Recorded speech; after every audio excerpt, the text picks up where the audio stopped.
મૂળ તેલંગાણા અને ડિંડોલી વિસ્તારમાં આવેલી ગ્રીન વિલાસ સોસાયટી 23 વર્ષીય શ્રુતિબેન શંકરભાઈ ગુંડા પરિવાર સાથે રહેતી. પરિવારમાં માતા પિતા અને એક ભાઈ છે. શ્રુતિ પરિવારના એકની એક દીકરી હતી. હાલ શ્રુતિ કિરણ હોસ્પિટલમાં સ્ટાફ નર્સ તરીકે કામ કરી પરિવારને આર્થિક રીતે મદદરૂપ થતી. આજે બપોરના સમયે શ્રુતિ ડિંડોલી વિસ્તારમાં આવેલી વેલેન્ટાઇન હોસ્ટેલના એક રૂમમાં ઝેરી દવા પીધેલ હાલતમાં મળી આવી. ડિંડોલી વિસ્તારમાં G9 બિઝનેસ હબ ખાતે આવેલી હોટલમાં શ્રુતિ બપોરના સમયે એકલી હોટલ ખાતે ગઈ. ત્યારબાદ એક યુવક તેના રૂમ પર પહોંચ્યો ને દરવાજો ખખડાવવા સાથે ડોરબેલ પણ વગાડ્યો. જો કે શ્રુતિએ દરવાજો ન ખોલતા યુવક રિસેપ્શન ખાતે પહોંચ્યો ને ત્યારબાદ આ સમગ્ર ઘટના બહાર આવી.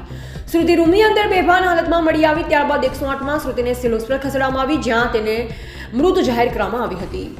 જોતા રહો હર્ષિતા સમાચાર પ્રવીણ ભદાને સાથે.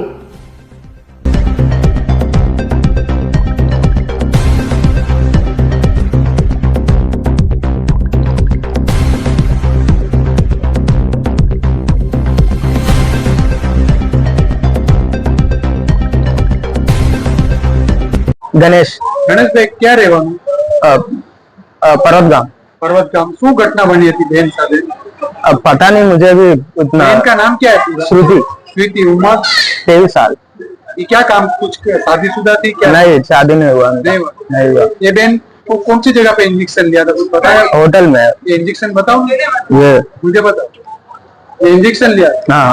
ये फिर क्या हुआ? पता नहीं क्या हुआ, इंजेक्शन ले लिया। फिर इसको कहाँ से यहाँ हॉस्पिटल क्यों? हॉस्पिटल लेके आए, बेहोश हो गया था, हॉस्पिटल लेके आ गए। कौन से हॉस्पिटल लेके आए? यही सिविल फिर क्या हुआ? डॉक्टरों ने क्या बोला आते ही डेड हो गया उधर।